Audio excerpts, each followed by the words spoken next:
حضرت عائشہ رضی اللہ تعالیٰ عنہا سے روایت ہے کہ رسول اللہ صلی اللہ علیہ وآلہ وسلم نے فرمایا 10 چیزیں فطرت انسانیہ کا تقاضا ہیں: مونچھیں کاٹنا، ناخن تراشنا، انگلیوں کے جوڑوں اور پوروں کو اچھی طرح دھونا، داڑھی پوری رکھنا، مسواک کرنا، ناک میں پانی چڑھانا اور ناک کی صفائی کرنا، بغلوں کے بال اکھیڑنا، شرمگاہ کے بال مونڈھنا، پانی کے ساتھ استنجا کرنا۔ مصعب بن شیبہ راوی حدیث نے کہا 10ویں چیز میں بھول گیا، امید ہے کہ وہ کلی کرنا ہوگا۔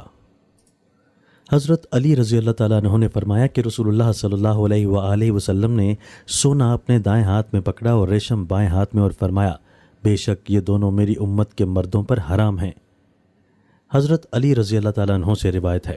انہوں نے فرمایا رسول اللہ صلی اللہ علیہ وآلہ وسلم نے مجھے 4 چیزوں سے منع فرمایا: سونے کی انگوٹھی پہننا، قسی کپڑا پہننا،